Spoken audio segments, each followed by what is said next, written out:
റസൂലിന്റെ ഏറ്റവും വലിയൊരു കൊതിയായിരുന്നു കഅബയുടെ താക്കോല് കുറച്ചു നേരം കയ്യിൽ പിടിക്കാന്ന് തൊടാൻ വേണ്ടിയിട്ട്. അതിന്റെ ഉടമസ്ഥരായ ഒരു കുടുംബമുണ്ട്. അതിൽപ്പെട്ട ഒരാളുടെ കയ്യിലാണ് ഇപ്പോ ആ താക്കോലുള്ളത്. അയാളോട് ചെന്നിട്ട് ചോദിച്ചു, ആ താക്കോല് കുറച്ചു നേരം എനിക്കൊന്ന് തരുമോ? ഉസ്മാൻ, കുറച്ചു നേരം ഞാനൊന്ന് പിടിക്കട്ടെ. അത് ഇല്ല മുഹമ്മദ്, അതിനുള്ള യോഗ്യത നിനക്കില്ലടാ, തരൂല. റസൂല് പിന്നെയും ചോദിച്ചു, കുറച്ചു നേരം. തൊടാനാണ്, അള്ളാഹുവിന്റെ ഭവനമാണ്, ആദി പ്രവാചകന്മാർ കടന്നുപോയ പാതകള്, അവർ പണിത വീട്, അതിന്റെ താക്കോലല്ലേ, കുറച്ചു നേരം ഞാനൊന്ന് പിടിക്കട്ടെ. തരൂല മുഹമ്മദേ, നിനക്കതിനുള്ള യോഗ്യത ഇല്ലടാ. ആടുമേച്ച് നടന്ന ഒരുത്തൻ, ഇടയബാലനായി കടന്നുപോയ ഒരുത്തൻ ഇപ്പൊ എന്റെ അടുത്ത് വന്നിട്ട് താക്കോല് ചോദിക്കുക, തരൂല.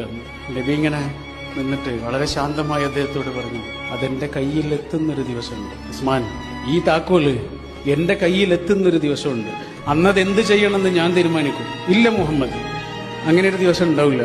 അങ്ങനെ ഒരു ദിവസം എങ്ങാനും ഉണ്ടായാൽ അത് അറേബ്യയുടെയും ഖുറൈശികളുടെയും അവസാനമായിരിക്കും. അതൊന്നുമല്ല. അറബികളും ഖുറൈശികളും അന്ന് നല്ല നിലയിൽ തന്നെ ആയിരിക്കും.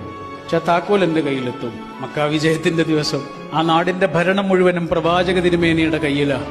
പറഞ്ഞ താക്കോലല്ലേ, ആ താക്കോൽ ആ കയ്യിലുണ്ട്. ആ താക്കോൽ ആർക്ക് കൊടുക്കുമെന്ന് എല്ലാവരും ആകാംക്ഷയോടുകൂടി ഇങ്ങനെ നോക്കി നിൽക്കുന്നുണ്ട്. എല്ലാവരും ആഗ്രഹിക്കുന്നുണ്ട്, എനിക്ക് തന്നെങ്കിൽ. അലി റളിയല്ലാഹു അൻഹു ഒക്കെ പരസ്യമായിട്ട് തന്നെ പറഞ്ഞു, പ്രവാചകരെ എനിക്ക്